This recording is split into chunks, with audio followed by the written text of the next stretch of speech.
Hey everybody, welcome to the latest edition of the Diamond Discussion. I am your host, Demetrius Woods, and as you can see, we have our lovely guest here, Gracie Maddox, who can't keep herself contained, but we're going to talk about the transfer process. We're going to talk about her Alabama super fandom and probably everything else under the sun. So without further ado, let's get started.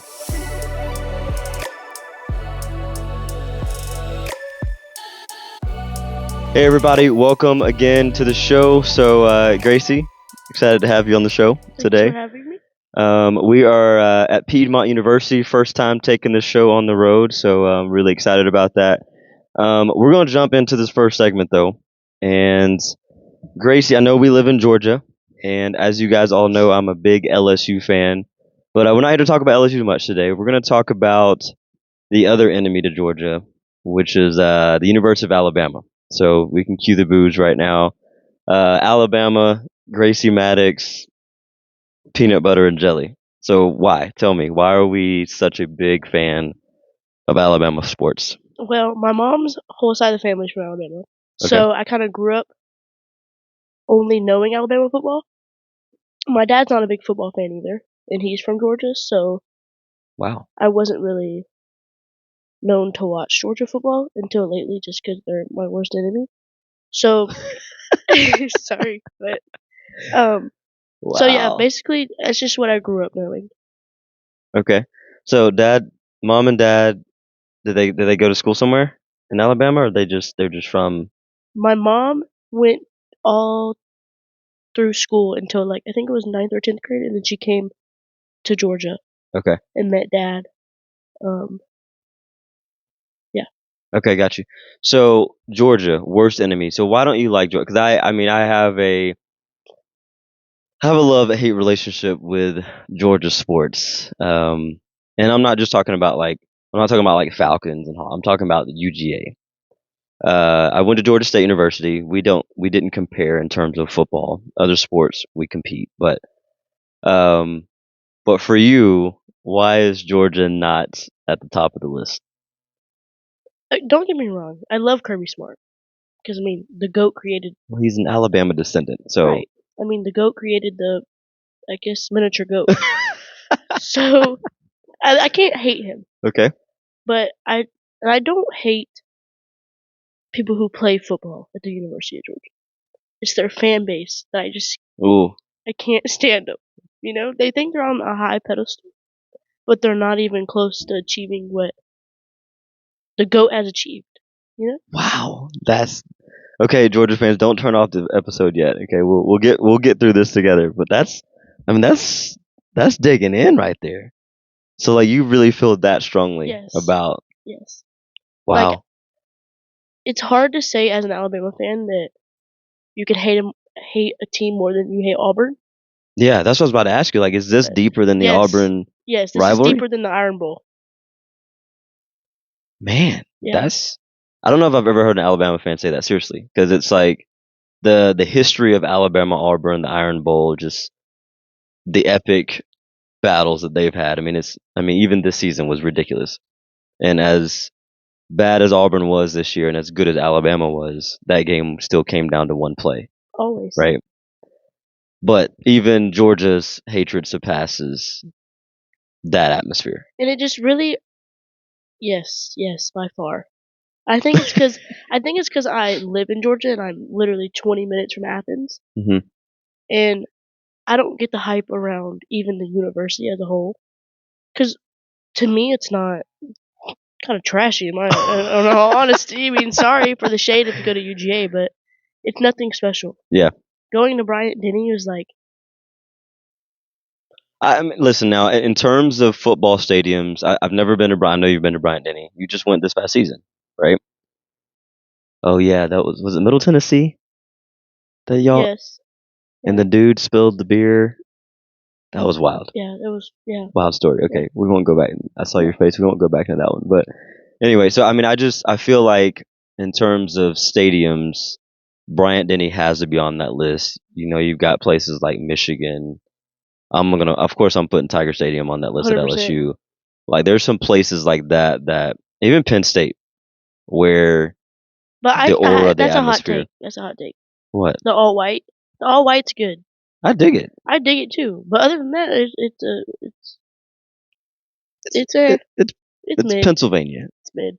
But it's all right. I mean, no shade to mid. Pennsylvania. I guess that was a straight bullet to Pennsylvania. I don't really have any hate towards Penn State. Penn State, they're not a threat to nobody really. No, so they're it's not. all right. I mean, the white school, yes.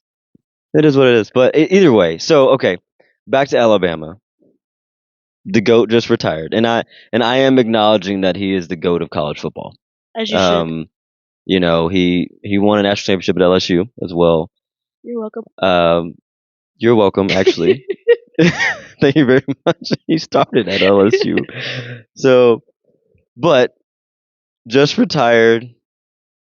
First of all, before we go into the new hire situation, thoughts on retirement? Like, are you happy for him? Are you pissed that he left? Like, did you feel like as a fan base y'all deserved another season or two? Like, where are you on that?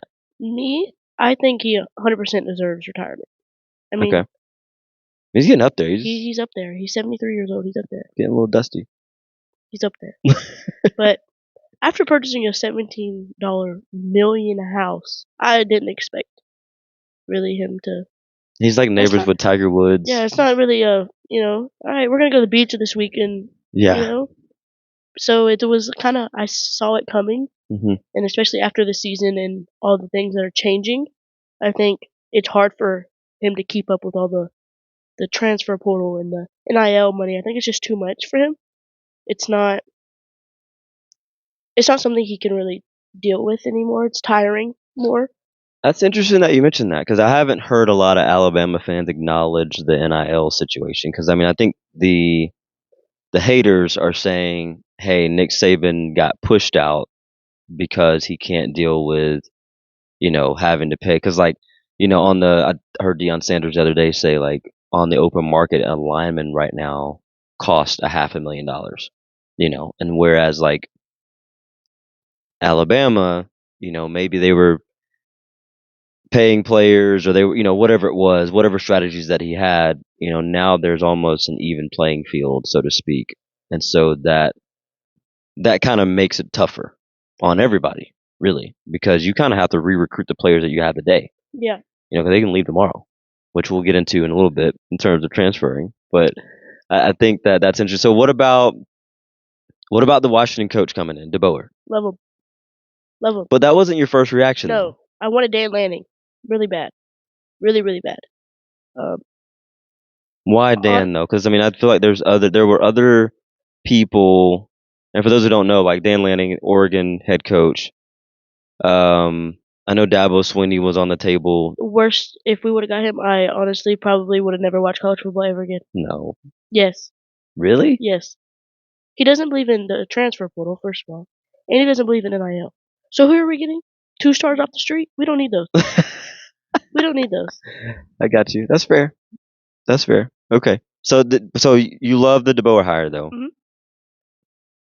Which was, I can only imagine being at the University of Washington locker room hearing that news, because I don't think they didn't find out. I think they found out with everybody else. Yeah. Which is tough. I mean, that's the nature of the beast, part of it. But why do you like the hire though? I just like the way he runs.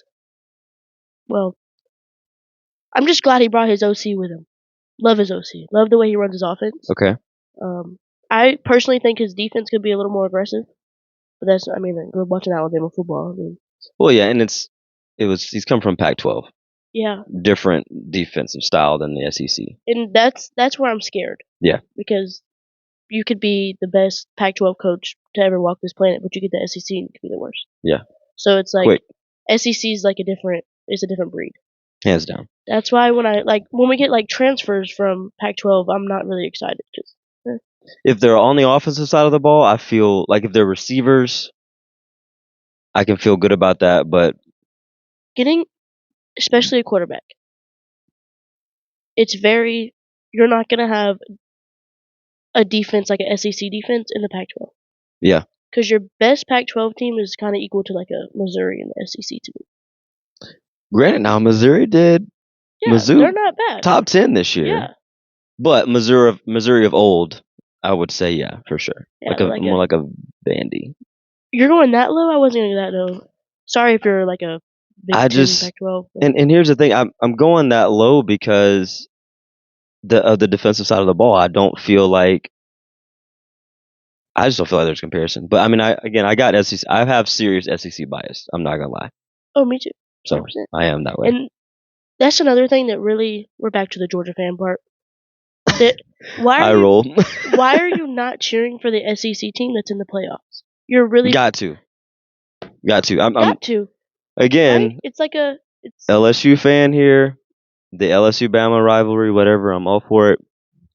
But if there's an SEC team in the Final Four or next year in the top 12 or whatever playoffs that we go with, I'm rooting for them. 100%. Because one, partially that makes the LSU resume look better, right? If the team that bested my team during the season, if they go win it at the highest level, then fine. I get to say we lost to the national champion. And that was another thing I was really confused about, because why would you want the team that beat you to lose more than, you know what I'm saying? Like, yeah. Then that makes you look worse. So yeah, I hope we lose too at that point, because now you really just irk my nerves. Because I stayed quiet. I've done so much better staying quiet. Yeah. Especially with people on Facebook. After the Michigan game, I got on Facebook. Worst decision of my life. Should never got on there. Because why is every Georgia fan, as soon as the clock hit strike 0, it was like they just won the national championship? Oh man, yeah, that game. First of all, what a game. Yeah, but apparently we didn't belong. So yeah, that was. I mean, anybody who said the 4 teams that were chosen, all due respect to Florida State, they were going to be a bust. Both games were decided by 1 possession. Yep. And of course, Michigan virtually manhandled Washington in the championship, but like that was so hard to watch. I think styles make fights, though, too. Yeah. And I think that the college football player, they got it right. Yeah, 100%. In terms of popcorn eating contests, like they got it right. Yeah. That's my take on that. Okay, so softball wise, at Alabama, we are post Montana Fouts era. Sadly, gosh, she's so good. I love her. She's incredible. So humble too. Yeah. So I know Alabama's ranked in the top 20. I think they came out, the latest poll was like 17, maybe even 14, 15. But it's preseason, whatever. But either way, how you feeling about the team, season, whole 9? It's hard for me to read because I don't keep up with it as much as I keep up with like football wise. Mm-hmm. Coming in and who's going out type thing. But there is a lot of freshmen that I'm excited to see, and I'm excited to see that we have a couple 5th years back. So that was a plus. But to me, Pat is more like he likes slappers, he likes the quick ones. Yeah. So there's not much gonna be. It just doesn't compare to like an OU lineup. Yeah, I agree. I agree with that. I first of all, speaking of Patrick Murphy, man, I think he's a gem. I know you do too. But like he's a coach, man, that I feel like every player needs to have. And fine, he doesn't have, all the championships to back it up and whatnot, but not all great coaches win all the time. Right.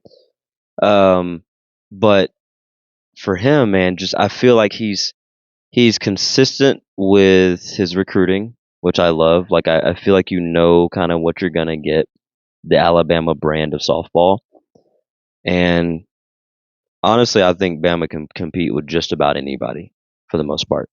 I think that the power isn't gonna always sting you that way, but I think in terms of stealing runs, kind of the way that our travel ball team has been built in the past, it's not gonna always be a long ball type situation. It's gonna be nickel and dime here and there each inning. But so who you got? I mean, who you got winning it all? OU. There's just no. There's nothing could change your mind about that. Not the Jordy Ball exit. Not Which I saw her son just You know? got the associate head coach position. Patty Gasso's son. I forget his name, but that's cool. But okay, OU. So 3-time champs. That's all you had to say though. What? It's Patty. That's it. That's the key right there. That's it. That's the key to a championship right there. It's Patty. Okay, was that the same key for Alabama football with Nick Saban? No. Saint Nick? No. So how is that any different? Because football and softball is completely like transfer process is completely different. Oh well, definitely. So Yeah. I think it's honestly it's a lot easier to up and leave for football because it's big everywhere you go, really. Mm-hmm. And for softball, it's not every school is a softball school, you know. Yeah. But if you have a football team, you're basically a football school. That's fair. So you feel like the retooling, which I mean they didn't lose a bunch anyway, but you think OU's gonna come back 100%. and make it happen? 100%. Look at the lineup. Oh, it's scary. It's terrifying. If I was a pitcher, I would immediately like. It's scary. I would love. I wish we'd have looked it up before the show, but I would love to see a Nebraska OU regular season matchup, just for fun. But could you imagine if they met in the playoffs? I love her, but I don't think she would compete against. I think she would compete for a little bit against the OU lineup, but you gotta think. OU's hitters have seen her. Oh yeah, fall for sure. After fall. Yeah. Spring even. So it's like they know where her weaknesses are. Right. And mind you, she doesn't have many, but they know where her weaknesses are. Yeah. So I think they have more of an advantage than she does. Because, I mean, a pitcher, are you really focused on what the hitter's weakness is? Or are you just like. Typically, though, I mean, the pitching coaches are for sure. Yeah, 100%. Right. And so you're going to call pitches based on, where the weak spots, where the hot and cold zones are. Can she hit those spots? But it's kind of like effectively. One versus a team and then a team versus one kind of thing.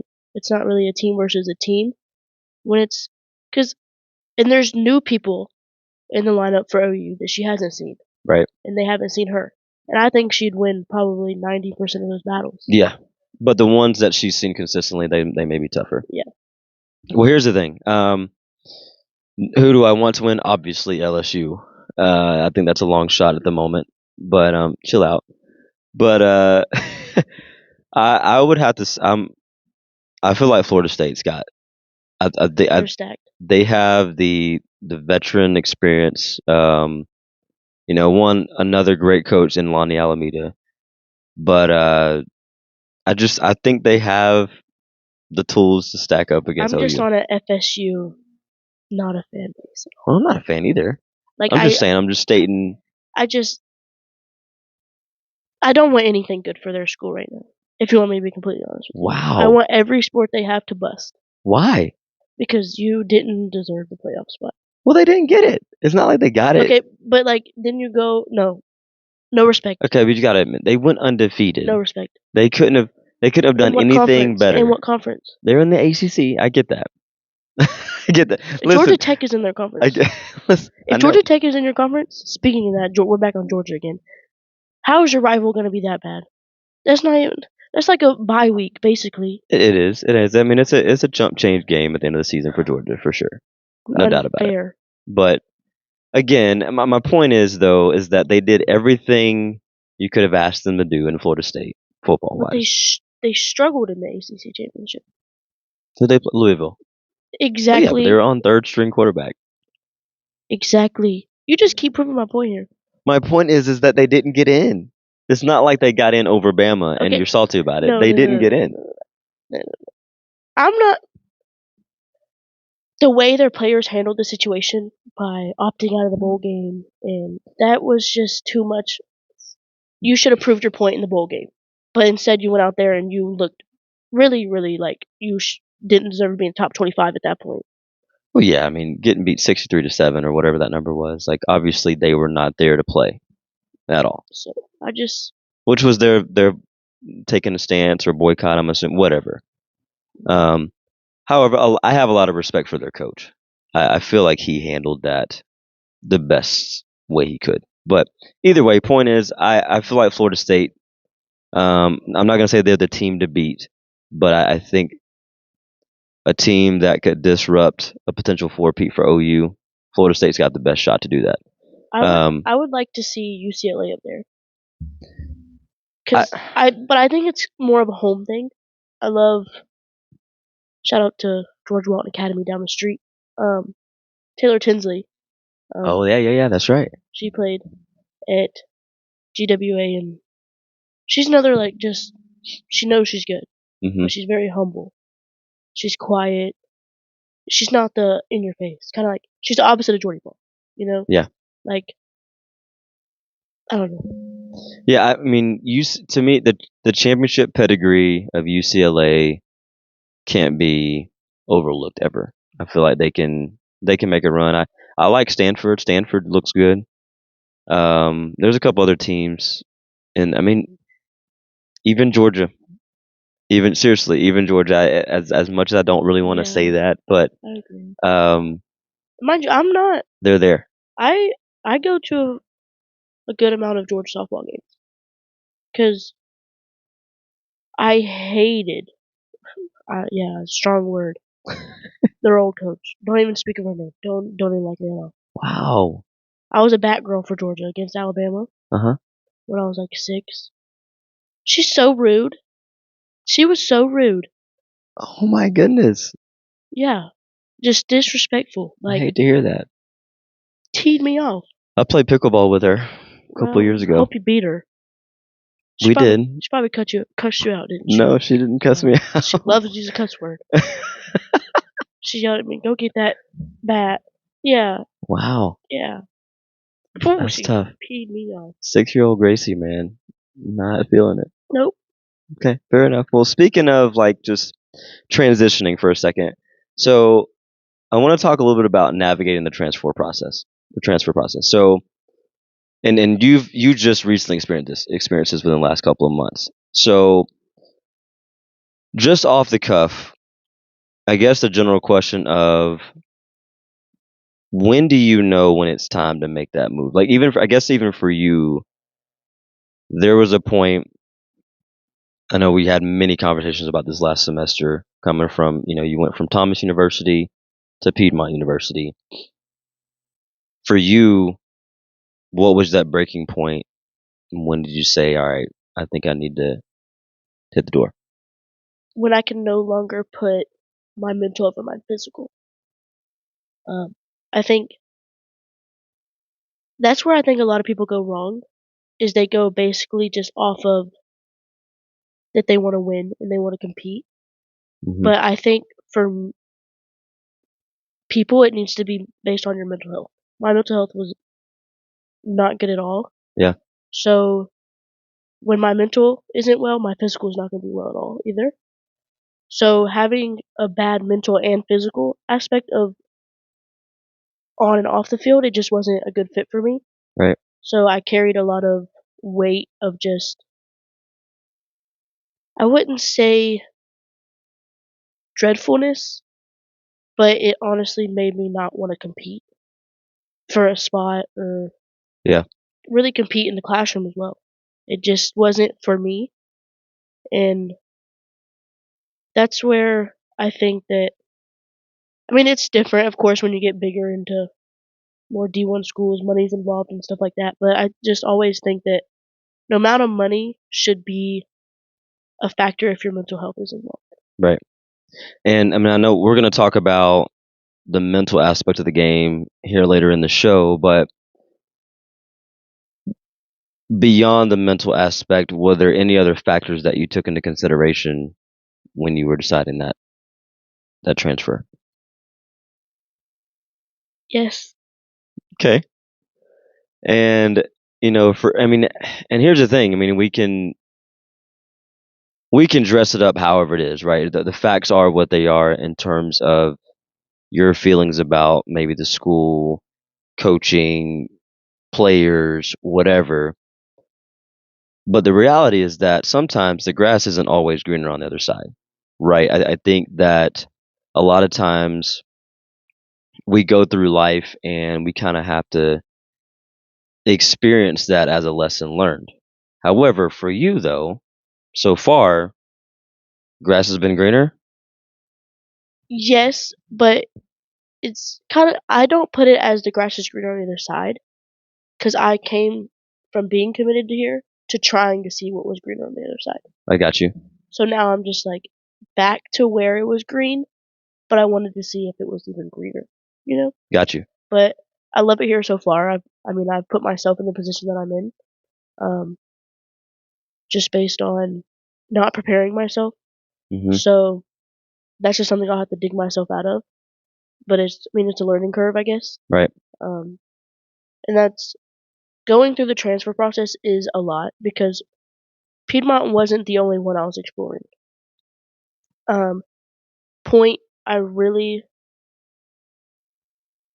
was considering, but shout out to Kinsey, I didn't want it to break us.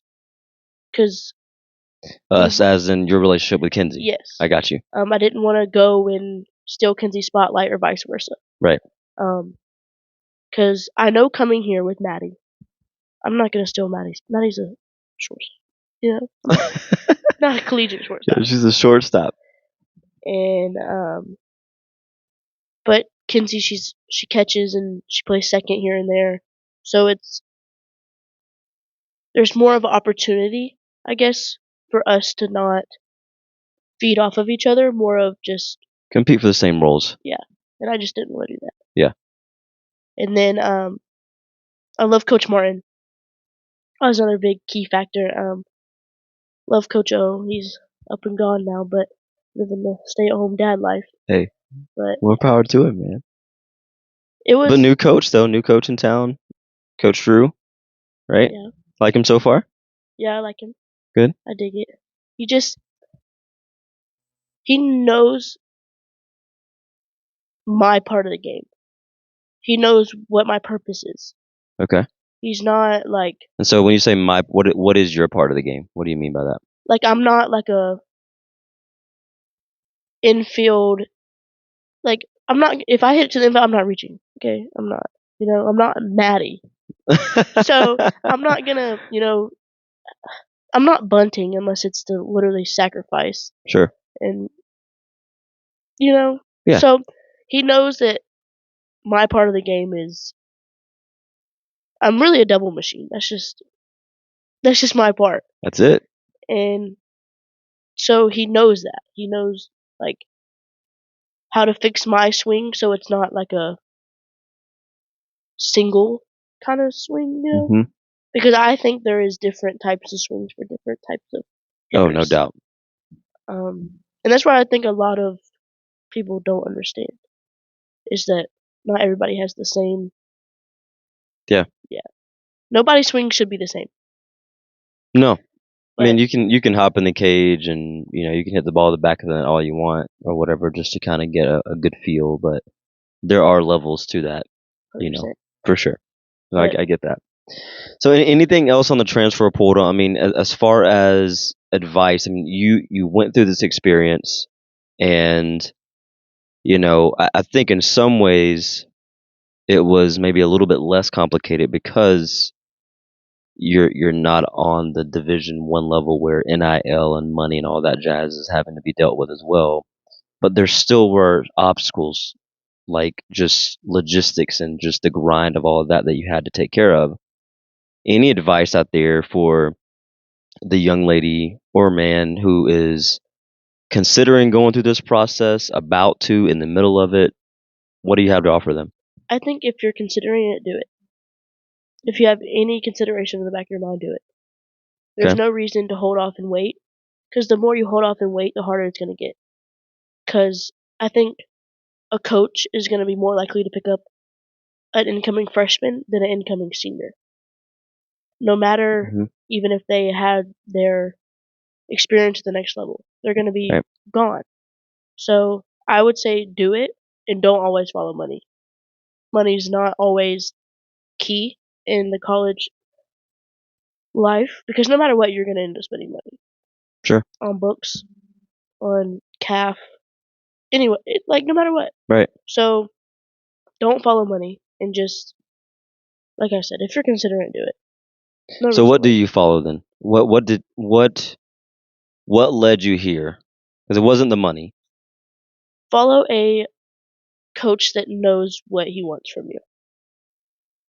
Don't follow a coach that doesn't know what your role is going to be. Okay, that's fair.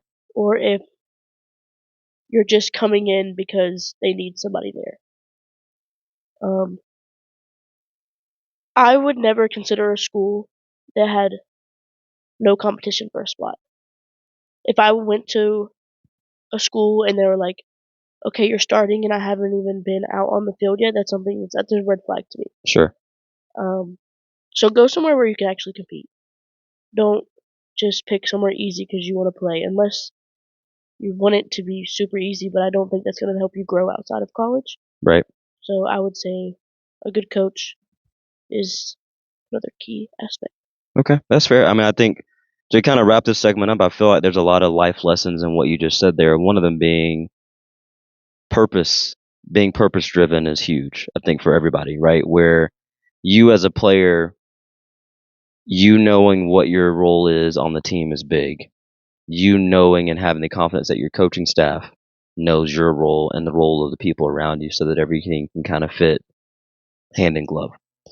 And I think we can apply that to other aspects of our life. So, guys, I hope you've enjoyed this part so far. We're going to take a quick break here, and we'll be right back.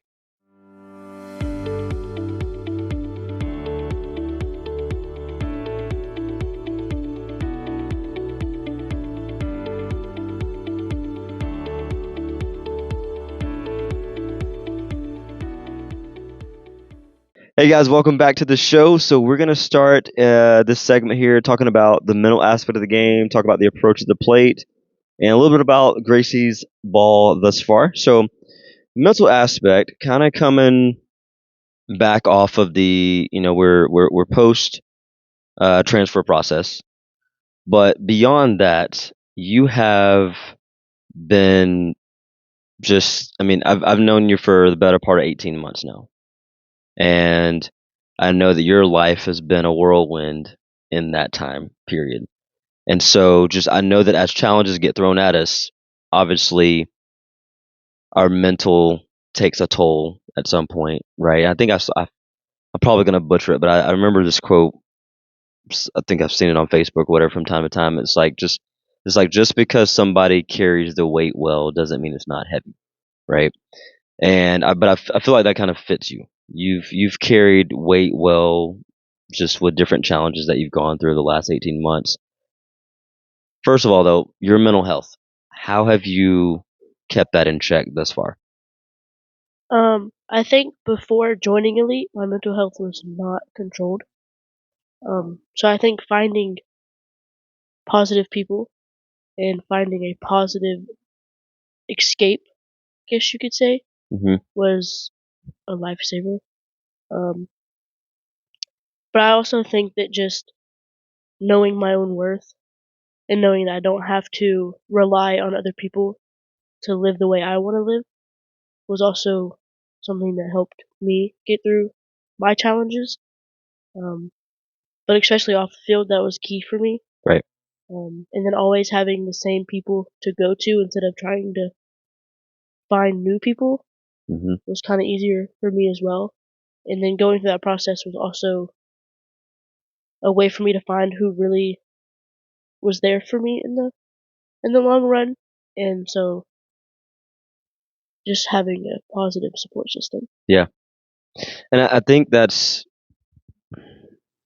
easier said than done, right? Because we don't always know what environment is going to be the right one that will help us, right? And so I think part of the advice to others out there can be, well, go out and find you a positive support someone. Well, how the heck do I do that? You know what I mean? And so beyond that, though, you talked about understanding your own worth, your self-worth. How did you get to that point? What was that like, finding out, okay, this is the value of Gracie, like this is who I am. I can be more than I am today, and I'm no longer allowing others who don't mean anything place of value on me. What was that like, figuring that out? I think I didn't find that out until I was at rock bottom. Mm. So I knew I couldn't go any lower. So knowing that I was still somewhat okay and was able to go through everyday life, even with the weight that I was carrying. And then what you said was don't like grown people are going to do what grown people want to do. And Sure. I think that's just for anybody. People are going to do what people want to do. So I think me carrying the burden of the situation was I had to let it go for me to move on. Right. So finding my self-worth was just letting that situation go and play out the way that God planned it to play out. So putting my faith in him and Hmm. allowing him to hear me instead of kind of made me feel like I was forcing it to him instead of letting him just hear what I had to say. Sure. That makes sense. So with time, I found my worth as I was going back up the mountain. But after finally getting to Thomas and my mental going downhill 100%, that was eye opening. Yeah. Because no matter if I was at home or if I was away from home, my mental health was still not okay. So I had to rely on myself. And after coming out of that and making the decision of leaving that, made me find my self worth like you can do it. So that was. Yeah. And I mean, I think about the amount of time that you'd come back from Thomas to stop by the house, or you're on the way back to your house or whatever. It's a long drive, first of all, and so the worry for my family and I, for you, obviously, just knowing what you were going through and just the mental aspect of that, just the drive alone, and you're driving at all hours, and what was it, 3 hours? It was 5 from my house. 5 from your house. That's right. Yeah, that's ridiculous. Yeah. And that little car you got out there was just She was kicking it. She Old Faithful, man. not faithful, but she's old. She got you there, and she's still getting you there. But either way, just the worry of those who care about you obviously was there. But I think that one of the beauties, now that you're, I guess technically on this side of some of that part of your life, is that one, I feel like you're stronger because of it. I mean, I do believe in what doesn't kill you makes you stronger. And you mentioned there being at rock bottom, you realize, okay, I can get through Monday and Tuesday. Oh crap, I'm through Wednesday now and I'm still at rock bottom. There's some mustard seed size faith right there that's beginning to kind of grow and stretch there. And honestly, I feel like you're a prime example of experience as our greatest teacher, right? We can read books, we can, study people, we can do a bunch of things to give us advice and teach us, but sometimes you just got to go through life. And, I think that what you said towards the end there is that you really begin to rely on God, is the bottom line. And I know so often people say, well, hey, God's not going to put anything on your plate that you can't handle. Well, I don't really believe in that, because I feel like God puts things on our plate so that we have to lean into Him more, right? Because there's so many things that we can't do on our own, that we actually have to dig into Him to be able to get through it. And I think that that situation for you, and many others as well, I think that you had to have God and God-like people in your life to be able to push through that. Um, so that's mental health a little bit. I mean, I think we can spend hours upon hours on that, but to kind of keep it brief, we'll stay there. Let's go to the diamond for a bit. And talk a little bit about approach, and this is kind of still in that mental vein, but on the field. And I think that there's young players. I won't say older players. I feel like older players, seniors, obviously kids in college or young adults in college typically have a better grip on this. But when you hear the phrase have an approach at the plate, what does that mean to you? You have to know yourself. You have to know what you can do. So if you know you can't hit an inside pitch, don't look for an inside pitch. Don't just swing at anything that comes across the plate. And I also think that approach has a lot to do with base runners and just the situation of the game. And if your job is to hit a runner in and get an RBI, then why are you mad at a sac fly? Right. And I think that no matter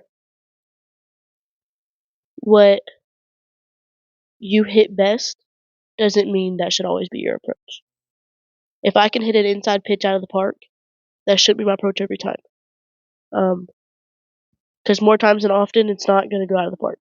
Sure. So if we have a runner on second and we need her to score, I'm not really looking to hit it to the left side. Right. So I'm thinking middle of the way. And if that's just to get her to third, then that's just to get her to third. But you can't leave that situation with her at the same spot. That's scratch that. You should have struck out. Right. I think that's and that's we were talking offset before we started shooting today of like, this game is kind of tough. Like it's not for the weak. It's not for the weak-minded. It's you got to be solid. Because I think about what you just said there. There's that chess match though with the pitcher and the batter, because a good pitcher is going to go, okay, there's a runner on second base with less than 2 outs. I know that the batter's job is to hit the ball the right side of the field so that they can push it to third. Well, I'm going to pound you inside, right? So that maybe I can get a ground ball to third base, ground ball to shortstop. We freeze that runner at second. We can get an out, and now she's still at second base, right? And so who's going to blink first? The batter or the pitcher? Who's going to make that first mistake? Because if the pitcher does miss and leaves something out over the middle of the plate, then she's going to get tattooed probably, right? So I don't know. There's that chess match that comes with the at bats to me that are cool.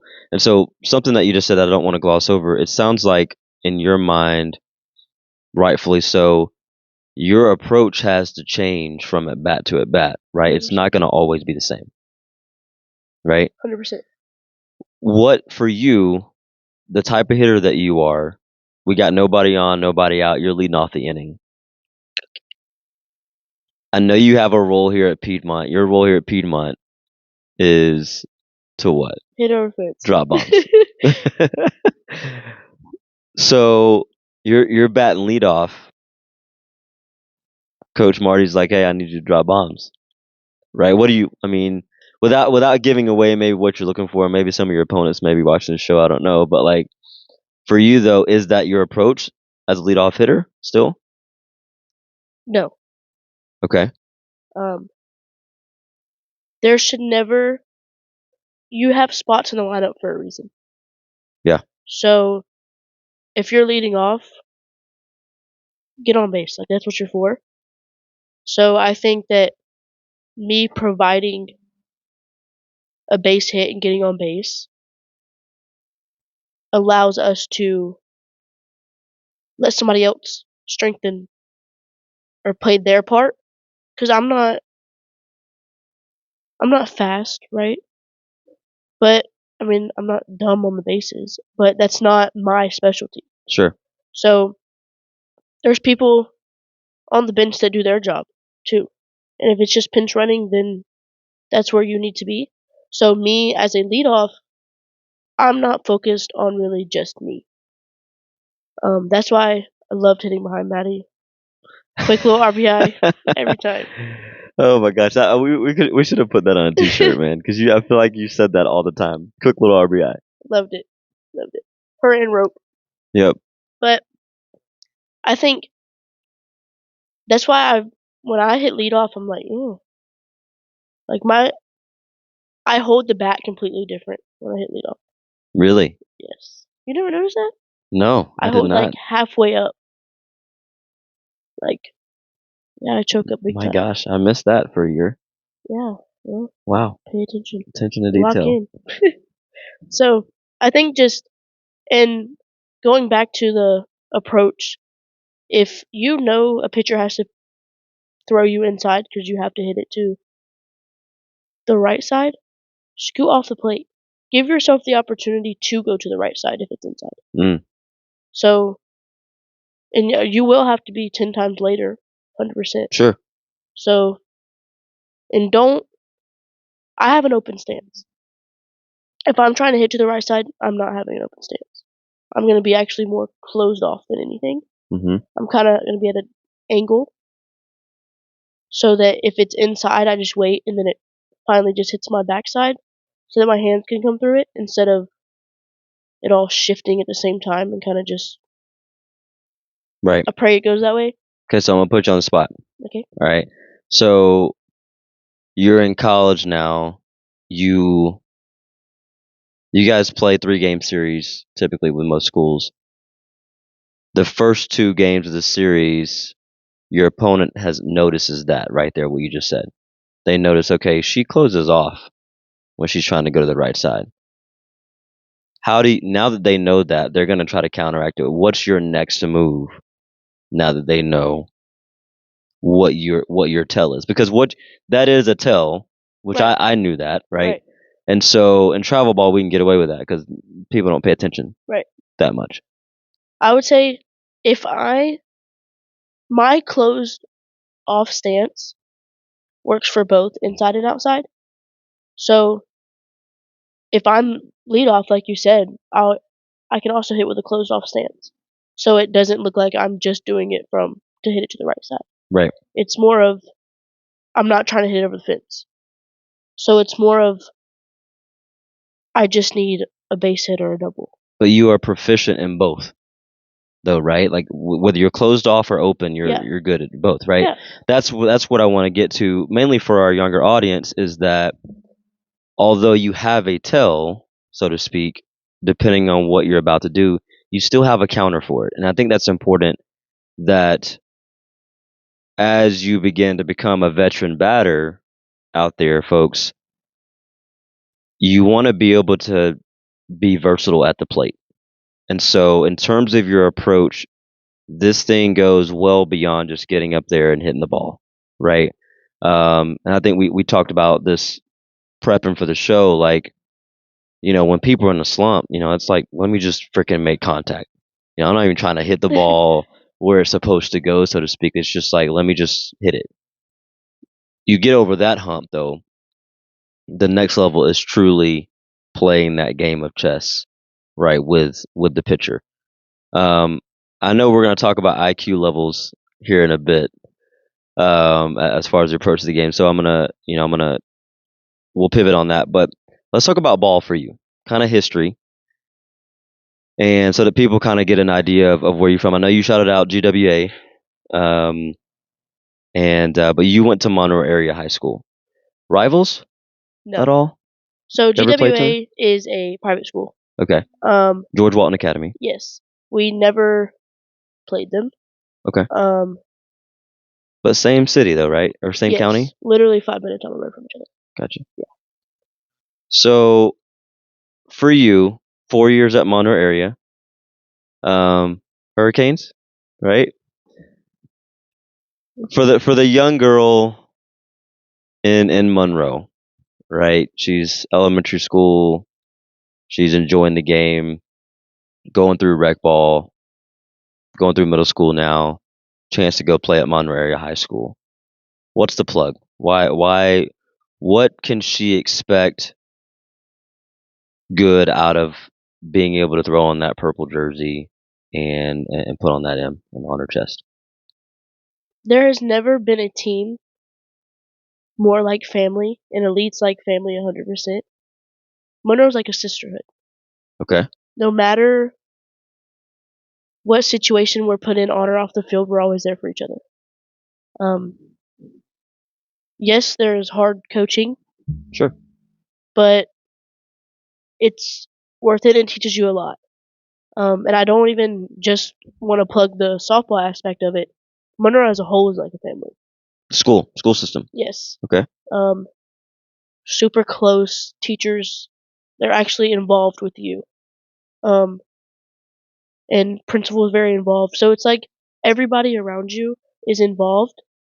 And it's not just you going to get an education. It's you going to learn life lessons. And having people around you that support you in your struggles, learning your life lessons, and you also teaching other people where they struggle with life lessons as well. Right. That's huge.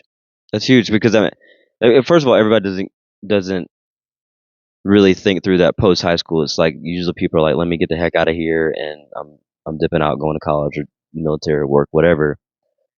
But I think more people should truly reflect on their time in high school, even if it was just for 90 seconds, like you just did, because that's a 4-year period of life that one really shapes you. That's your last years of your teens before you become an adult, right? And I feel like if you're in an environment where you can learn and grow, and you may face challenges, obviously, right? There are plenty of moments, I'm sure, at Monroe area that you didn't love to be a part of, but again, they've helped you though, in more ways than one, right? Pivoting to travel ball. So you played on Georgia Classics, strong organization here in Georgia, well respected organization here in Georgia. I know that because you said it plenty of times, like the team that you were on, I think Plummer, right? David? Garth. So that team was loaded with bomb squad members. Like every weekend, it's multiple home runs easily, potentially sometimes even per game, right? So talk me through how lethal it was to be able to be a part of that type of a program, lineup, just the whole nine. It can take a toll on you because you can be the Wow. one that struggled more than the rest. Like, yeah, I hit my home runs too, but I wasn't the Katie Plummer or the Anna Waits of the team or the Cassie Boatwright. Holy heck! I was the double machine. Yeah. That's just who I was. But having such a stacked lineup in front and behind you gives you so much more confidence. Yeah. So it's like, she just did it, she just did it, she just did it, so I can do it too.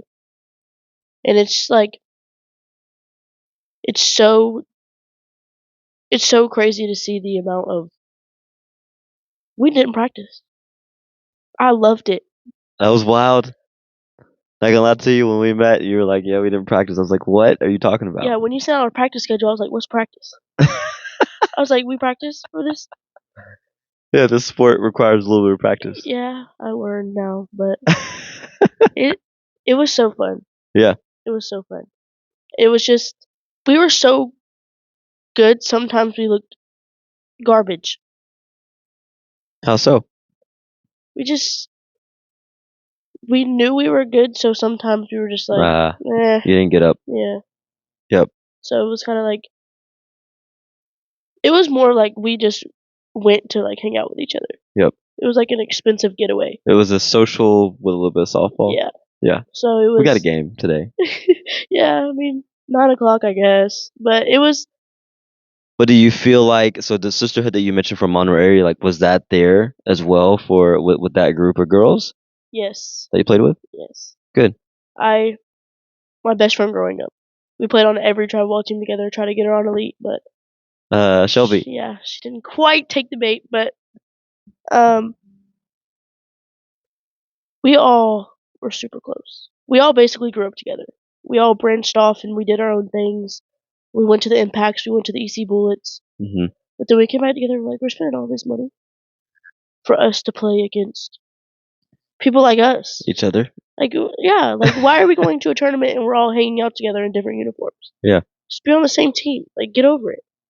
So, Man, that's dope. So then everybody's from the same area geographically, or just spread out? From the Walton County area. Yeah. Okay. Awesome. Yeah. I like that. Okay, cool. So taking it a step further, that team though was full of, going into your senior year, that team was full of graduating seniors. Yes. And Coach Plummer wasn't returning, right, to coach anymore. So you were kind of, your final season, you were going to basically find somewhere else to play. You and Kinsey go way back, right? And you guys connected, and then obviously that found you with Elite Diamond Softball. How was that adjustment going from what I would say well-respected, program that's been around for many, many years, to a mom and pop shop type situation, right? Where your smaller program, um, just different. So what was that like, I guess? It's the definition of don't judge a book by its cover. Because do tell, please. I'm not gonna lie. Did I think Elite would have beat us? No. Okay. Do I think Elite would have showed us where our weaknesses are? 100%. You throw Mac against us? No hitter. We just, you throw Taylor or Kayla or G, it's Bomb squad. Yeah, it's a wrap. Yeah. So it's just like we weren't like the aggressive base running, like make you panic, Classics wasn't. No. I got you. Back on Classics, I was a catcher. Full circle. But primary was third. Right. Some second, some first here and there, but mainly third. And just going from playing Division 1 commits and playing third base as close up as I do is very scary. Yeah. So going from that to the kind of tournaments that we started off with as Elite, I was like, light work. Yeah, what am I doing here? Yeah. So it was just like, But honestly, there's some small teams out there that are like a little scary. I wouldn't say a little scary. They're a little scary. I mean, there were some ones that were good for sure. I never saw yard dogs at our big tournaments, but holy cow, they're a problem. Do they watch this? I have no idea. Well, if you watch this, what's her name? She's a GGC commit. She's a GGC. Is it Katie? I don't know. Or she's a left-handed. Yeah. I was terrified for my life, bro. I'm not gonna lie. I cried every time she came. I was like, Man, she hit a ball so far one day. I was just like, bro, she looked like Barry freaking Bonds. And it's like she just like barely swings. And I already love a lefty swing anyway, just so smooth. Shout out to Matt Wilson. Love you. Mo's the dog, man. Okay, cool. I get that. So, don't judge a book by its cover. You were like, I don't know about this to start with. So, what? I guess for you, like, what changed? Because you could have upped and left. You could have been like, okay, well, this ain't for me. Like, I'm gonna go, kind of back into the larger, bigger name circuit, which I know we'll talk about that a little bit in a second. But like, I'm gonna go back and maybe find an EC Bullets, Atlanta Vipers, because you are good enough to play on any team that you'd want to play on. Why stay? Playing at the not so high A-ball level showed me my weaknesses more than playing at the highest level. How though? Because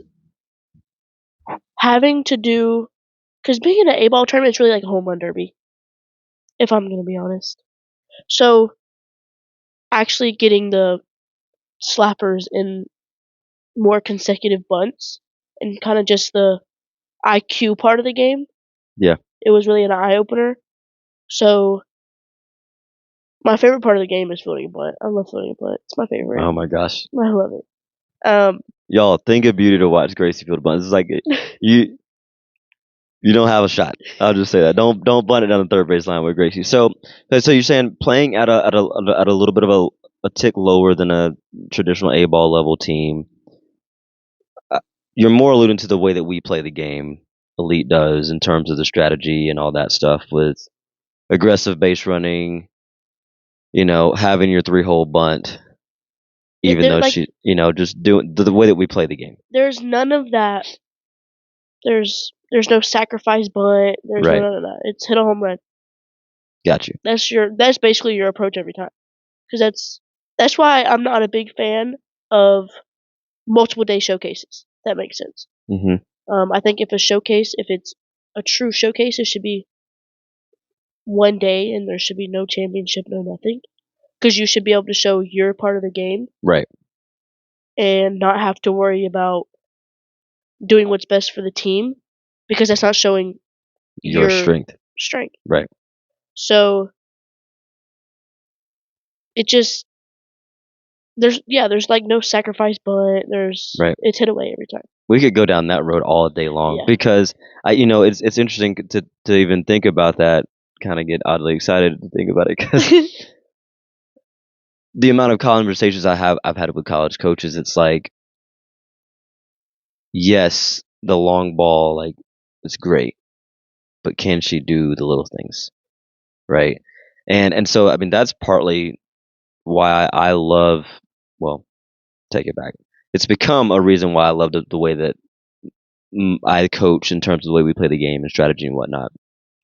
But I just love to toy with the game. I'll be honest with you. I mean, you mentioned that you're not fast, but holy cow, how many stolen bases? I can't remember, but I mean, you had a lot of stolen bases this past year, mainly because your IQ. Which again, we're gonna get into that, but like your IQ is like through the roof, right? As a third baseman, I always felt you're gonna make the right play, and then on the pads, it may not have been a straight steal, but that ball touches the dirt. You know what I mean? You're taking off, you're getting a good read, you're getting a good jump, and I think there's more to the game than pitchers striking everybody out or batters always hitting a bomb type of thing. So that's cool. So what were you wanting out of your last year of travel ball, and I guess did you get it out of Elite? I wanted to have fun.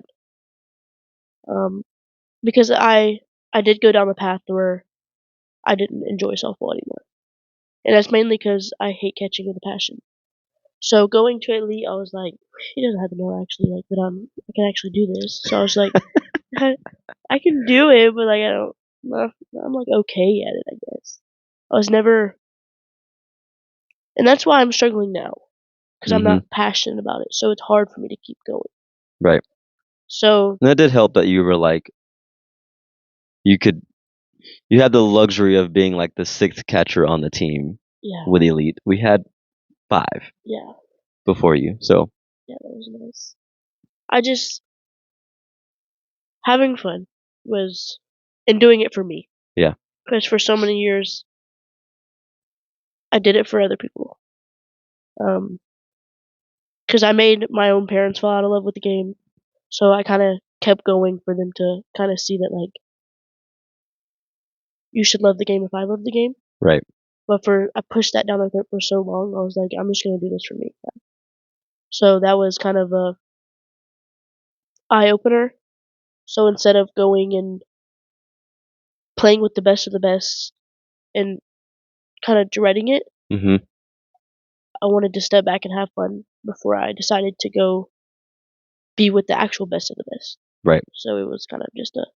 I love that. I love that you recognize there's levels to travel ball, right? There's levels to every sector, high school ball, travel ball, college ball, whatever.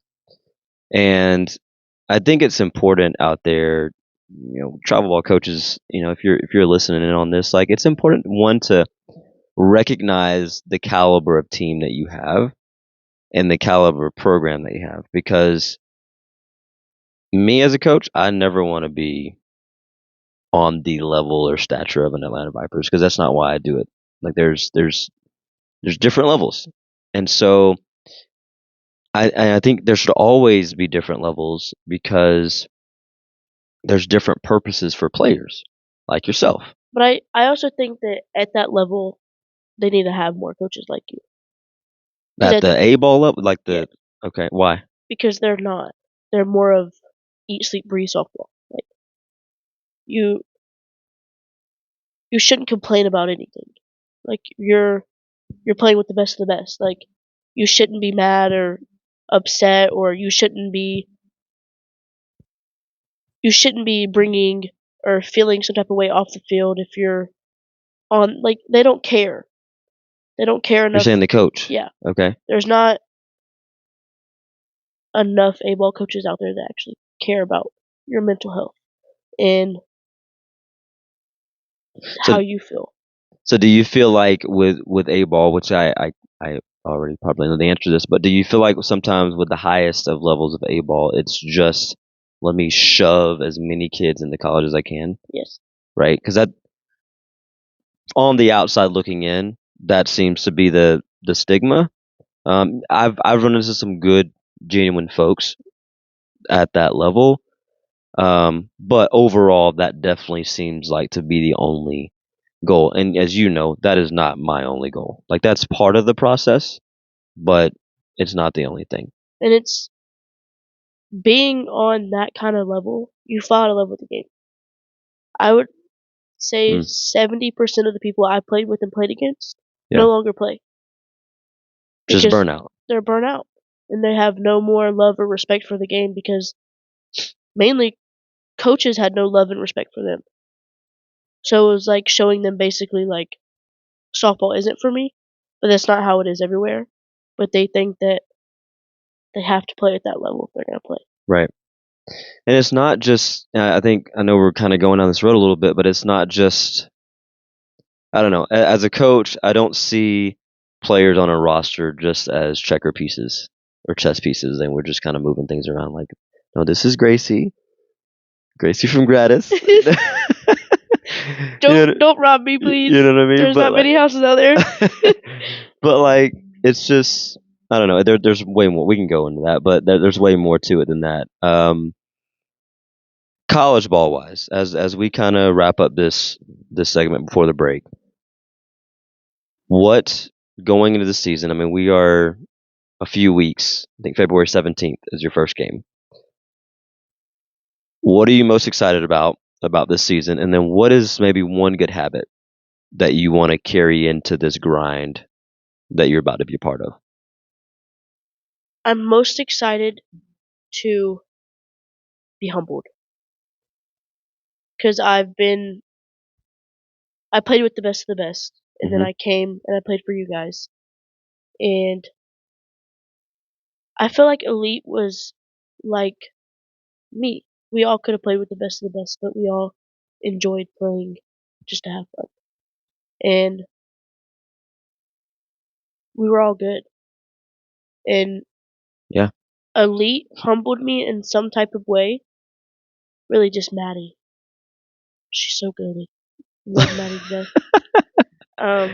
Imagine playing side by side with somebody that you're a big fan of like that. Like, because we're neighbors, bro. Y'all on the same level. Like, I love that y'all are. Yeah. And to me, I need to be humble because I'm on the same college team as Maddie Speaks. Like, that means I'm good too, you know? Yeah, you are. So it was like, and she played outfield basically the whole time I knew her. And then she gets to the collegiate level and she's a starting shortstop. Like, how freaking good can you be? Like, I don't understand. But yeah, I'm most excited about being humbled. Yeah. I really want to see where I stand when it comes to collegiate athletes, and if my IQ is actually where a lot of people say my IQ is, and if my just level of game is where it is. The habit. Yeah. What's one thing that you're like, I wanna I want to take on this habit, or I want to continue this habit with my game that is going to help me compete at the highest levels. I wouldn't say this is really like a game. Eat and eat and stay in shape.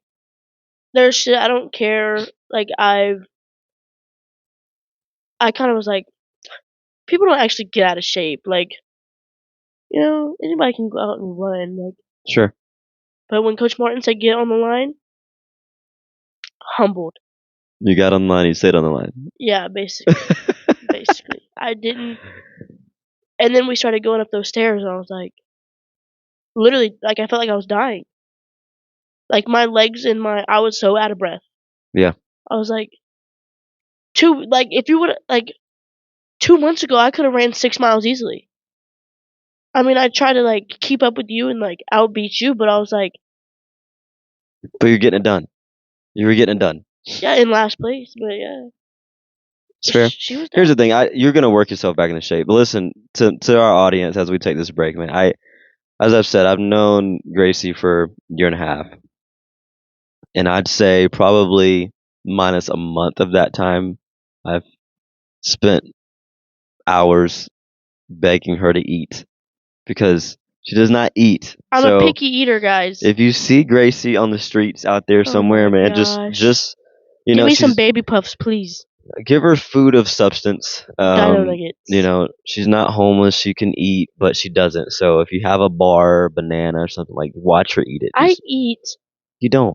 I just don't eat when I'm busy, and I'm busy all the time. Yeah, that's. But like, if I get home, I'm gonna eat.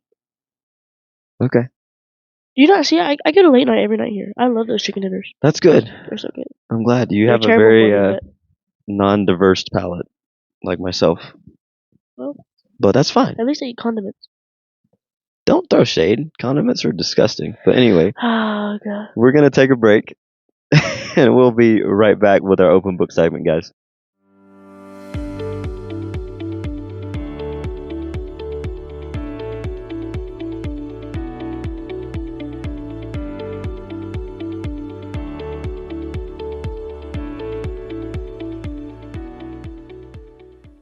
Hey everybody, welcome back one last time. So we're going to jump into our open book segment here. Got a few questions for Gracie and also myself. And always love this time with y'all. So this question is from Trey H. And he goes, what's your biggest pet peeve on and off the field? So I'm going to let you start this one off. What you got? IQ. Low IQ. On the field? Yes. Okay. Yes. I knew this is where we're going, so. It's just like, if you're playing with me at the level that I play at, you should not be dumb. You should know softball IQ. And if you don't, please leave. Please leave. Yeah. There's somebody that's in my mind right now, but I'm not going to call them out. Wow. I'm not going to call them out because they really pee me off. Okay. And another thing, I just you sound a little bit intense, like as intense you were about the Georgia fandom. No, I hate them. That's a strong word, right? Like, you don't even want to use dislike. I hate their fan base. I got you. Okay, fair enough. Hate them. I just dislike people who do this, though. What do you mean? Who just have low IQ. I just dislike them. Okay, that's fair. Not off the field, just dislike them. So, is it because I don't. You don't like some people with some low IQ. I don't. But so you try to hide it, guys. Here's the thing, because it's a controllable thing. Yeah. So when we are lacking in things that are controllable when it comes to the game, that's what bothers me. And IQ is definitely one of them. Yeah. But it's not about me, it's about you. So off the field, is there one that you are leaning towards? Trey, this is a good question, by the way. This is a good one. Canceling plans at the last minute. Ooh. If I'm getting ready and I get the text of, can't make it, you're blocked. Ugh. I'll never speak to you again, no matter who you are. That's rough. Yeah, I hate it. I can see that. I can feel that. I don't like, because I like to be respectful of people's time. So, like, Yeah, that would upset me. Also, another pet peeve of mine. If we're eating dinner and you get a steak and there's blood coming out of it. First of all, why are you eating steak? Second of all, why is it still alive? Oh my Why gosh. is it bleeding? So Coach J is pretty close to I love Coach J. full on. I need to go on a hike with Coach J. You did. We're gonna go on another one, spring training weekend, February 24th. Y'all have fun. You're welcome to come. No, Gracie will not be attending. Gracie probably has a game. And those slippers have been Yes, through. they have been through it. For those of you who don't know, so spring training weekend, we have it for our softball program. And That was last when year, I cut my butt cheek. how? Remember? I couldn't participate in something. Oh, that's right. Yeah. That's right. I do remember that. That was wild. Yes. That was We went on wild. a 7-mile hike, and Gracie decided to go on them with slippers. I said, what shoes? And you were like, you can wear any shoe. I thought we were just going to go around in a circle, mind you. No, we going in and out of trenches. It was a circle. We came back to the car. In the woods. And it was raining. It wasn't raining, but it rained before. There was mud. I ended up barefoot. Actually, not barefoot. I had wet socks. That's another pet peeve of mine. If you wear wet socks, you're disgusting. Oh my gosh, that's gross. Or no socks with shoes. Yeah. Not about it. Okay, so my pet peeve off the field, which could be applied to on the field, but my pet peeve off the field is laziness. Like, I'm allergic to that stuff. Make me sneeze. That's how, the way that you feel about Georgia fans, I can multiply laziness times 10. I can't say I don't like lazy people, just the action of being lazy. It drives me nuts. So, I'll just leave it at that. I'm not going to get in a soapbox. On the field, I'm struggling. I have a couple that I could go with, but the IQ one, I could agree with you there. But you said, yeah, looking at it from the outside, it's most definitely when you don't execute. yeah, the execution is, and again, as you guys know now, like we like to strategize and play the game, and more than just hitting the long ball or whatever. So it's a lot of bunting, it's a lot of stealing bases, it's whatever. And yeah, that's one where I get perturbed would be the right word, I guess, to use. Because I feel like the only grace that I have on that is when I'm trying to pull off something that I know puts more pressure on you than normal, such as bunting with 2 strikes. You don't execute that, that's on me. Fair enough. I don't agree. Why? Really? Like you don't think that deserves a pass? No. Really? Why? It's a bunt. You have 3 opportunities. Fair. And you're telling me you can't. At that point, you can bunt it back to the pitcher. Yes, because if you're bunting with 2 strikes, if I'm asking you to bunt with 2 strikes, at that point I am asking you to bunt it back to the pitcher. Another thing that makes me really mad? What? People just had to bunt it in the air. Ooh. You had one job. Yes. That's how I feel about football kickers. When that might be my biggest pet peeve, actually. You're welcome. You just helped me. That's it right there. Because that, oh boy. Like you're telling me you are eye level with the ball, and you're still hitting the bottom of the ball? Okay, so people out there who don't bunt often, and even if you do bunt often, you should definitely know this, okay? Freaking put your bat at the top of the strike zone when you square around, and then we only go down from there, right? We don't go higher. That's all I have to say on that one. I also think a lot of people, when they get the bunt sign, they think they have to bunt anything that comes their way. They feel like they can't pull back. Yeah, shrink the zone. I know you've heard me say that. Like, shrink the zone. When you're bunting, we don't have to cover the whole plate at that point. Like, I'm okay if you pull back, take a strike, if it's on the black or in the river. But anyway, yeah, we're gonna go with that one. Puffing up bunts.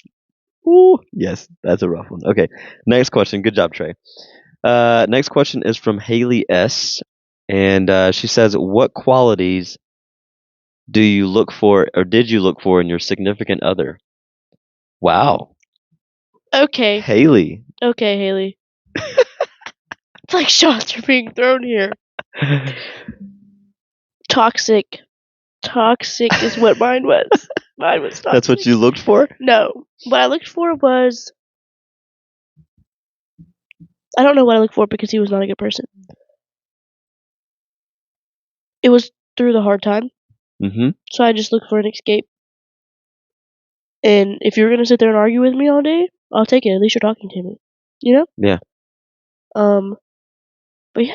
So what about now? Like if you're Almost just said something really bad. So if you're out, you just, you're single, ready to mingle. Like, what are you looking? Is there you have a type? Do you have a personality type? Like, what do you? Blue collar. I will never, ever date anybody with a degree. Not attractive to me. Wow. Not attractive to me. That's different. Yeah. Okay. Yeah. I dig that. Okay, cool. Me, I've been married for 7.5 years. So, gosh, almost 8 years in May. So I was in high school. Like I didn't really like have to date in college or anything because I married my high school sweetheart. So cue the alls. Aww. Yeah, there you go. So but I don't know, man. I think just kind. Like I like nice people. Just kind. Yeah, just sweet. Obviously attractive. I can explain my wife right now, and then that'd be the easiest way to go. But yeah, I think just significant other, someone who's gonna match your energy though, for real. Like I think that's big because I think either your significant other can elevate you or bring you down, and there ain't nothing in between. Another thing for me, if you don't know sports, please never text me. Yep. Please. We out. Please. Because it's so weird already. Not many girls are involved with football and basketball as much as I am. And it's like, when I'm talking to somebody, and they're like, who's that? I'm like, yeah. We can't even have a conversation. Like, because I feel like that's half of what I talk about, is sports. And, like, I don't want to seem psycho if I'm jumping in front of the TV and you're just sitting there like, what is she jumping for? Yeah, I get that. And I know there's probably a little bit of sexism in that because, like, it's almost like, well, guys should know sports because guys are guys. But, like, I don't know. Man, like, my wife didn't play sports growing up, but she knows sports. So I appreciate that. And so now she's got, like, this newfound love in the last 3 months for hockey. But if I did... Which is great. We've got something to talk about. This was something that was more of, like, high school. If you suck at your sport, please never text me. And that's where I messed up. That's where I messed up. Because the dude sucked at the sport? Yes. Both sports. Mind you, he struck out, I feel like, every single time. Oh, Lord Gracie. Shout out to you, you know who you are. Wow. Football. Like we got a Cat Williams episode going right. Football, he never got in the game. Never got in the game. Man. Embarrassing, right? That is, I'm not gonna lie to you, that's embarrassing. You're a senior and you have a freshman starting over you in football. I'd be embarrassed to be his girlfriend. I'm not gonna lie to you. It was rough. It was rough. Especially since you also play a sport. Same high school? Yeah. How was his ego? Through the roof. Wow. Through the roof. Was he tripping that you were like when I got my first college offer, he was on the phone with me. Or he was sitting next to me when I got the phone call. Mm-hmm. Cried. This isn't fair. Immediately should have broken with him. Yeah, you have patience. I will say that with your relationship or dude, that one that I don't love. Anyway, we're gonna move on. I want my stuff back if you're watching this. He still has stuff? All of it. He burned most of it, but wow. I really want the promise ring back because him and his girlfriend broke up, so maybe he'll give it back to me. Man, that's tough. Dirty laundry coming out right here, guys. So I can talk about it all day long. If you know homeboy, just tell him. Oh, I would name drop right now. Don't do it. Do it. Just kidding. Don't do it. All right, next question. So this one's actually from you. Oh. You submitted this question at some point on our Instagram page.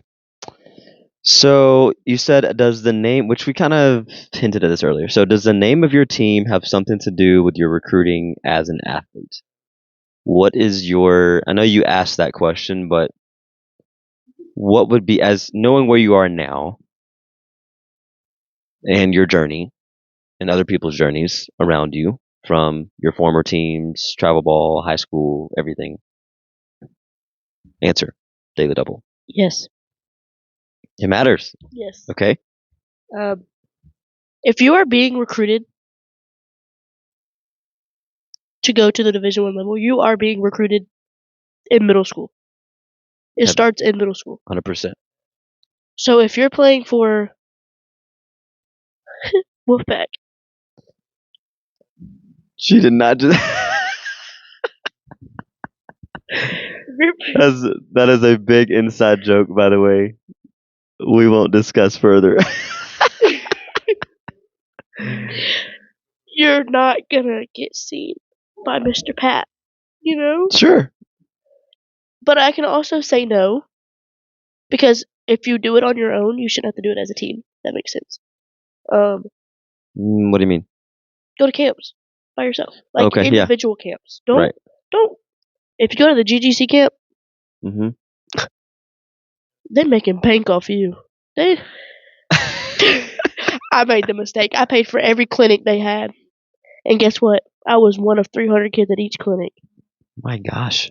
Worst thing ever. And they treated it like it was a freaking boot camp. I'm not. No. Wow. I left. Man. And I've had this conversation on previous episodes, or maybe I've talked about this myself, like, deciding what camps to go to, understanding who's going to be there, how many, what the player coach was. Was the coach ratio at least pretty high though? Like, was it like, it wasn't like 1 to 300? It was. No, there was. 10, 20 coaches there. Yeah. Okay, well, that's good though. But you're getting some. It's not. They had people there telling us what to do, but like if we did it wrong, there was nobody correcting us. Okay. So it wasn't like a coaching. It was like it wasn't like a fix this kind of like clinic. Right. It was literally like, we already got your money, do what you want. Well, it sounds like it was more of a showcase. So I think that's another point to bring up on that front while we're on this topic, is that it's also important, guys, when you go sign up for camps, gotta know like winter time is when people will do them or whatever. I think it's good to know like what type of camp the coach is putting on, because, for example, a current player of ours, Maya, she went to a FAMU camp down in Tallahassee, and the coach was very clear. This is not a clinic. This is a showcase. Show us what you got type experience. And I thought it was run very well. Like, she was very clear about everything up front, and it was run well. There are other camps out there that are built to be instructional clinics, right? Where we're giving, from the Patrick Murphys of the world or whoever it is, like, you're getting feedback from these coaches. And so if you're going in expecting feedback, but you're going to a showcase camp, then you're probably at the wrong camp. But it was like, because I was talking to Presbyterian before going to that camp, and they were going to be there. Mm-hmm. And I should have just listened to the coach. Like the assistant as well. They were just like, don't go. Don't go. Like, yeah, we're going to be there, but we're not looking for anybody. Right. Like, we're literally just there. We're collecting money. Got you. And I was like, I wish you would have said that before I put down my deposit. Sure. Because now I'm a grand deep and I don't even show up. Like, a grand. When I tell you, each section was like $500 a piece. Because at the time I was catching. Right. So I did infield, outfield. I did just for giggles. Sure. And then I did the hitting clinic. So it was just like, yeah. Boy, they I get it. bank. I get it. The question, yes. Because Patrick isn't. Let me stop using him. They're not. Patrick Murphy, Patty Gasso, whoever it is. They're not gonna look at you if you're wearing neon colors, Sure, I get that. And I think one thing that you mentioned before, that you have mentioned before, is that, like, of course, it also matters, like, the support system you have around you. Yeah. 100%. Right? Like, what are the coaches helping you do? Because in my humble opinion, I feel like it is partly the coach's responsibility to help you do what you set out to do, especially if you're saying, hey, we are whether it's a high school program or travel program, doesn't matter. If you are engaged in helping players get to the next level, then obviously there's an understanding that there will be assistance, right? I don't know if there's parents out here listening or not. Yes. But if you're telling your child D1 or bust, please rethink. Because then you, as a parent, should have started a long time ago. Yeah, if you're not again, that should start 7th, 8th, 9th grade, typically. If that's the only option, for sure. No doubt about it. And that's, it's always a catch-22, man, because you never know, like, when some people don't know that they're ready. You know what I mean? I mean, I interviewed Taylor Pleasance a few weeks ago. LSU shortstop, but her journey started at 15. Like, she committed at 15, right? So if 15-year-olds are sophomores at best, maybe freshmen. So yeah, it's different for everybody. Okay, next question. So we got one more, actually. So simple. What are you doing to make the world a better place? And I guess I'll start on that one. So this is from Josh C. So what are you doing to make the world a better place? Simply put, for me, man, I think that I believe in service. Like, I try to serve as many. I won't say as many people, but I try to serve as best I can with the people that I have around me. So whether it's through my business, through softball, through family members, I referee basketball. I obviously have this podcast. Like, I enjoy serving. I enjoy putting good out into the universe. Ultimately, I know that good comes back, but that's not why I do it. And so, but I think I enjoy being able to help other people. That would be one thing that I feel like I try to consistently do, to be able to, make the world a better place. Sorry, I'm so boring. What you got? I love kids. Love kids. I don't know why. It's just been my thing. So, working with kids for how long as I did, and how in depth I did, honestly, I felt I left there thinking like I left an impact on their whole life. Yeah. Just understanding people is really how I would say. Because if you don't understand people, there's no reason to even further a conversation or Right. anything like that. So I think just knowing that everybody doesn't come from the same place and have the same support system, have the same home life, is it's honestly scary to think about.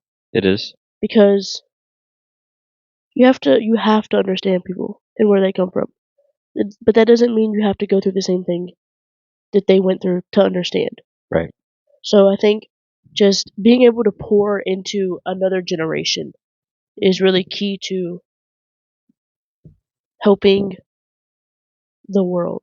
Because you can help people your age all you want, but what happens when they're gone? Sure. Nobody taught them behind you. So it's like, why waste your time pouring into basically grown adults that can make their own decision, instead of pouring into the younger generation and the kids that are trying to figure out what they want to do and how they want to go about life. And if you don't pour into them, they're not going to know. Right. So mine would just be pouring into kids. Yeah, I dig that. And I think that I love that you love kids. I think that on the adult side of things, I feel like that's where maybe everybody kind of has their lane, right? Like, it sounds like your lane is kids, and which is I love that, because the next generation of, again, that's going to be the next generation of leaders and doctors and athletes and the whole nine. I think sometimes, though, adults need to be reminded that they were once kids, and they once had dreams, and they once had goals. But this is gonna be weird for me to say, but I think that's what kids are for.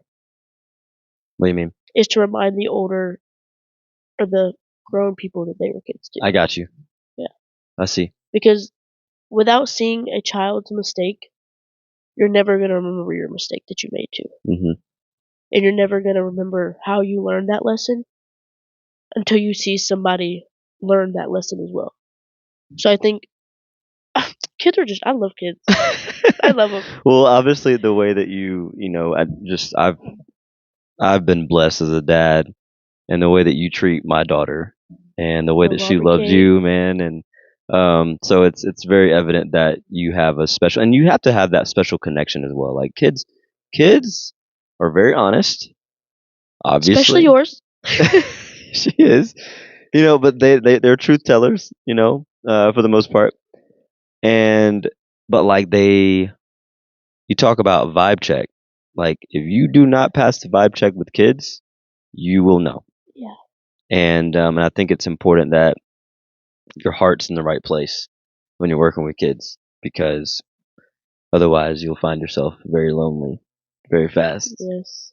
And getting told off by a 4-year-old. So yeah. Yeah.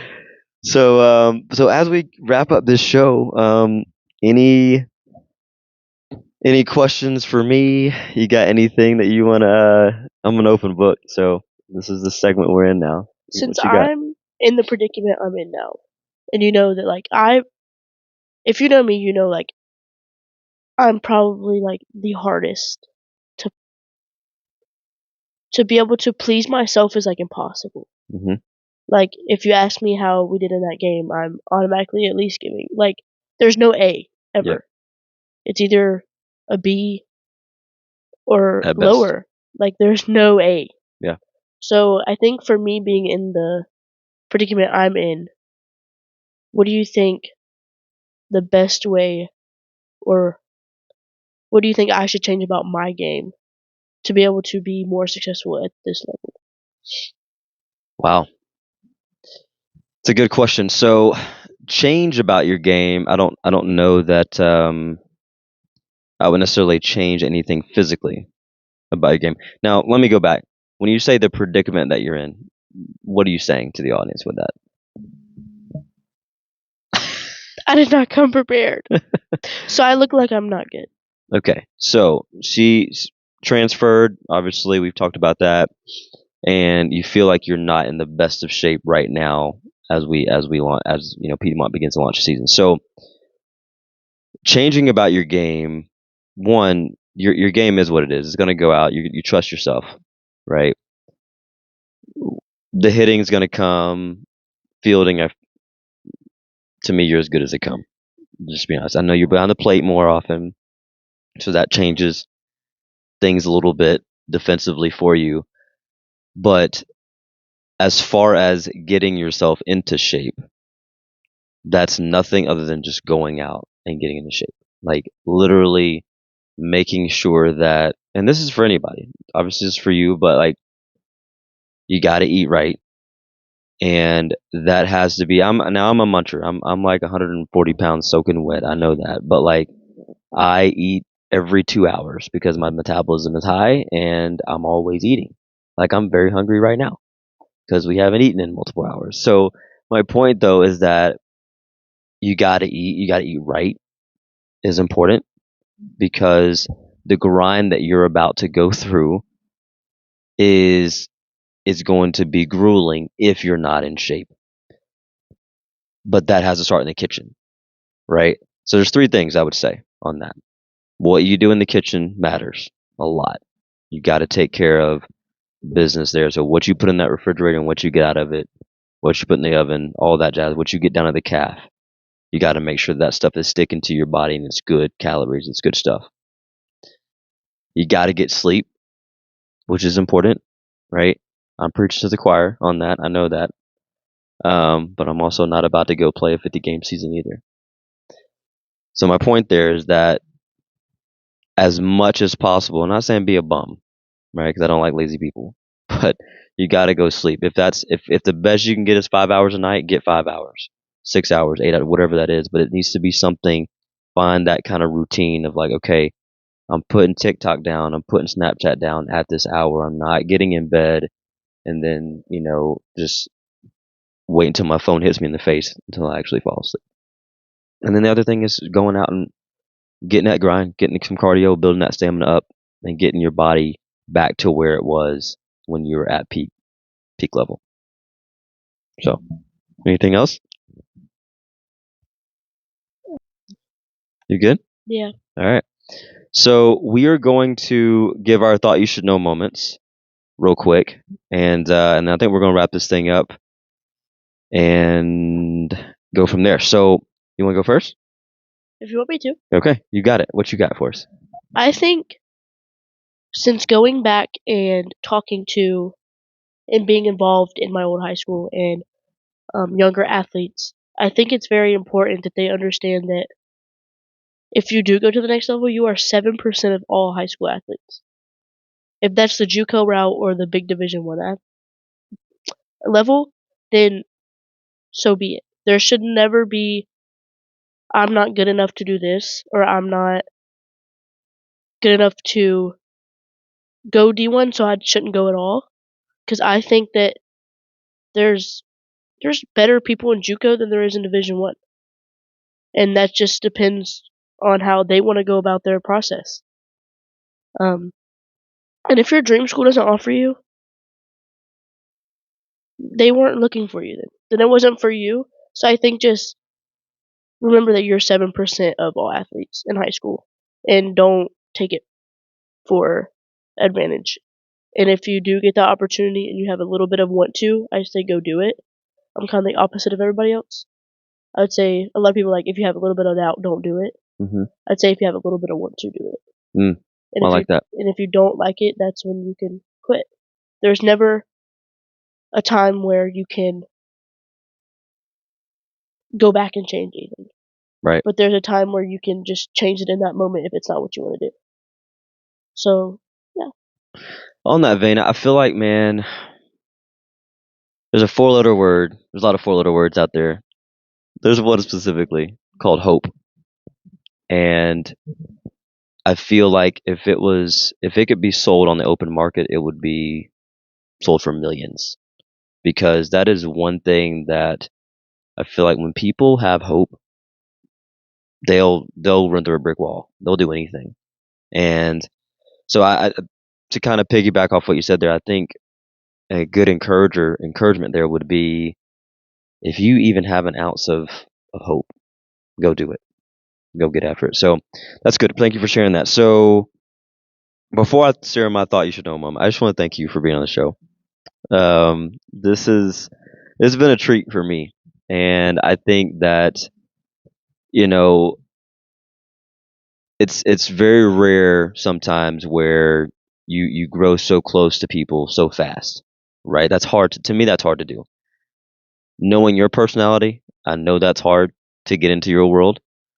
And knowing me and knowing myself, and so it's always interesting, man, how just life works, and just timing of everything. It's crazy. So I value our relationship and our friendship, and I'm grateful to have been one of your coaches in the past, and referred to as one of the good ones. Could have been my coach now. Oh, don't do that.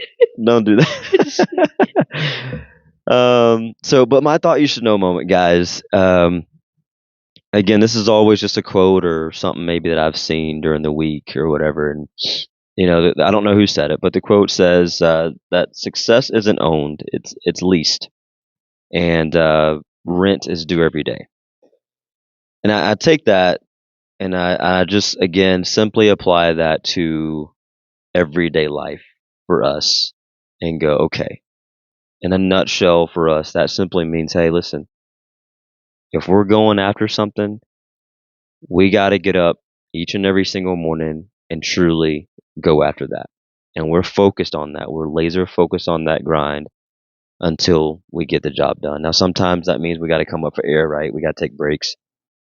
But ultimately, we're on our grind and we're getting after it until we find that success, because success waits for nobody, right? We have to go out and get it. And so that's my encouragement to you guys. So again, Gracie, thank you.